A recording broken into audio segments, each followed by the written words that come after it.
Et bien WakaTP les amis, c'est Dark Magikarp, je suis très heureux de vous retrouver pour une toute nouvelle vidéo qui va sortir un petit peu des sentiers battus et qui va revenir aux origines de la chaîne, puisque comme vous l'avez vu dans le titre, cette vidéo sera consacrée aux 5 films que tout le monde aime, sauf moi. Vous savez que j'aime ne pas faire comme tout le monde, que j'ai des goûts un petit peu spéciaux comme d'habitude, et voilà, ça va faire grincer des dents. Je pense que beaucoup d'entre vous vont avoir les poils qui vont se hérisser sur leurs bras. Donc sans plus attendre, je vais vous faire découvrir les 5 films voilà, qui sont adulés par la critique, qui sont adulés par quasiment tout le monde, mais que je n'ai pas réussi à porter dans mon cœur et pour lesquels je n'ai pas accroché pour diverses raisons. Vous allez voir, vous allez être surpris je pense pour certains d'entre eux. J'ai essayé de diversifier, au niveau des époques, au niveau des thématiques abordées, au niveau des types de films. Voilà, vous allez me dire ce que vous en pensez, j'espère que cette vidéo vous plaira et qu'elle sera assez originale pour changer un petit peu et pour voir d'autres choses sur ma chaîne. Sans plus attendre, on commence tout de suite, trêve de bavardage, pardon, et top, à la vachette.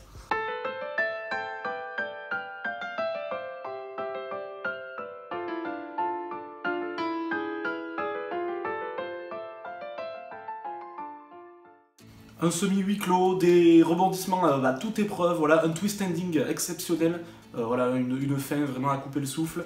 Un film se passant dans les années 90, il avait vraiment tout pour me plaire et pourtant il figure bel et bien dans ce top. On attaque très fort les amis, je pense que je vais déjà avoir pas mal de gens mécontents dans les commentaires. Il s'agit d'un film sorti en 1994, réalisé par Quentin Tarantino et vous allez voir qu'il y a 2 films issus de ses réalisations. Et voilà, j'ai vraiment un petit problème avec Quentin Tarantino sur certains de ses opus.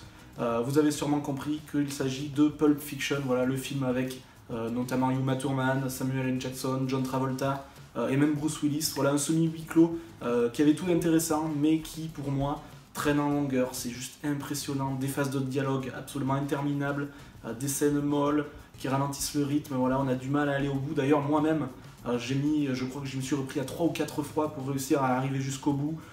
C'est vrai que la fin est sympathique, c'est vrai que le film est tourné d'une façon et d'un rythme assez original et qui fait plaisir. Mais bon voilà, j'ai pas réussi à accrocher malgré un design et une ambiance particulière qui paraît savoureuse, mais bon, qui m'a vraiment pas plu. Voilà, j'ai pas accroché, je l'ai trouvé encore une fois surcoté, j'ai pas compris. Dites-moi les amis pourquoi vous adorez ce film, si c'est le cas. Mais voilà, moi j'ai vraiment pas accroché à ce Pulp Fiction, et voilà, honte à moi peut-être, mais c'est bien le cas, je l'assume. Et voilà, je pense que j'ai attaqué fort avec ce film-là. On change totalement d'univers avec le deuxième film qui m'a totalement déplu, sorti en 2012, et voilà, beaucoup plus moderne, dans un univers beaucoup plus fantastique. Il s'agit d'un film de l'univers Marvel. Vous savez que je ne porte pas spécialement l'univers Marvel dans mon cœur, hormis certains opus, voilà, comme Doctor Strange que j'aime bien par exemple.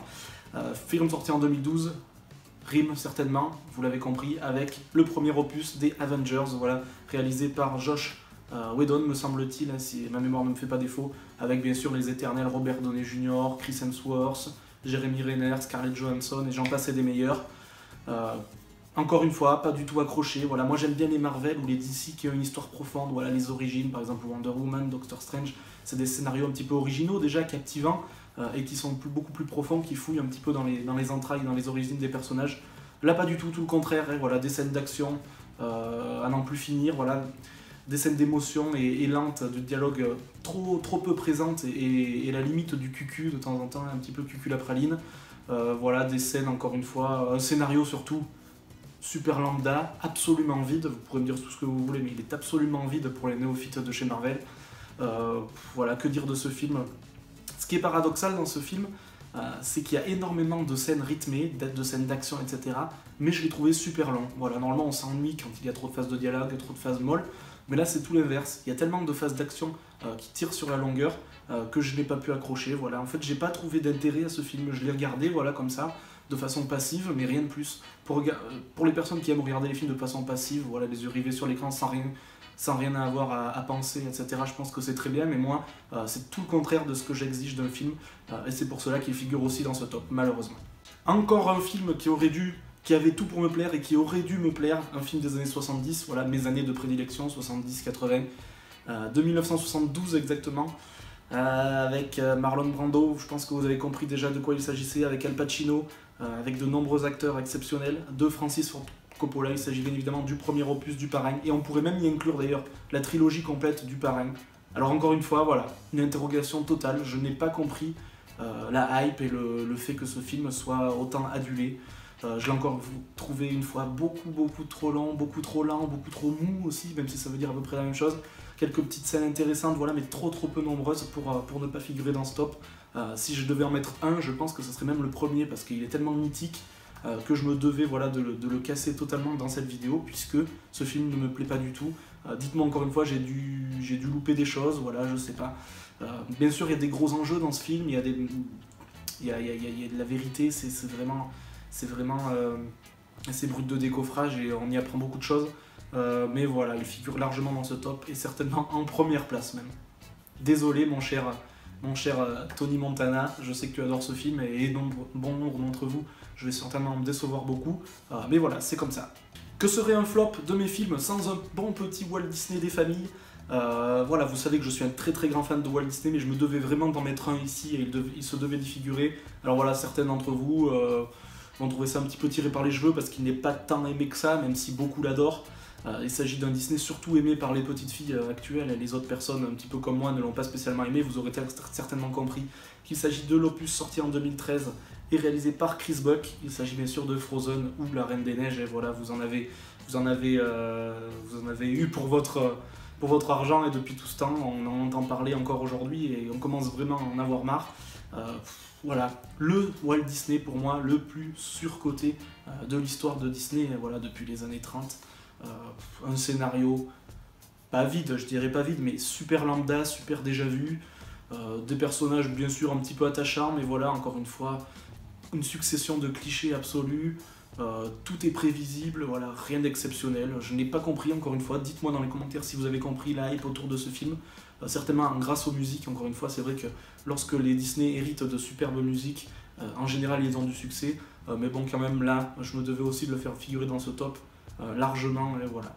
Je n'ai pas compris, et c'est certainement un des Disney d'ailleurs que j'ai le plus détesté à ce jour. Semi-huis clos dans les années 90, réalisé par Tarantino, on en a déjà eu un, mais c'est le deuxième, voilà, encore une fois, qui avait tous les critères pour me plaire et qui m'a complètement déçu, qui est retombé comme un flanc. Il s'agit du film sorti en 92, avec notamment Harvey Keitel, Tim Roth, voilà, je pense que vous avez certainement compris, il y a aussi Michael Madsen dans ce film, un casting qui me ravit, voilà, sur le papier c'était exceptionnel, mais voilà, Quentin Tarantino a mangé la feuille de match, si je puis dire. Il s'agit de Reservoir Dogs, vous savez, le fameux film.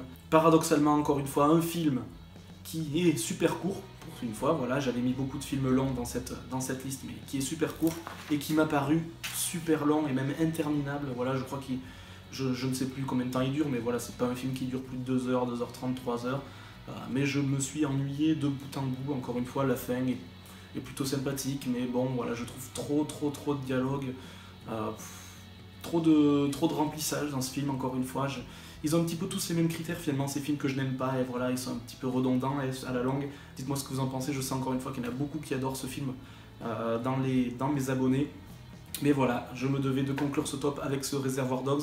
Et bien voilà les amis, cette vidéo est maintenant terminée, j'espère qu'elle vous aura plu, j'espère que voilà, j'aurai fait un petit peu polémique, et voilà, j'espère que les discussions vont dans les bons trains, et que ça va favoriser un petit peu les discussions, le partage encore une fois dans l'espace des commentaires.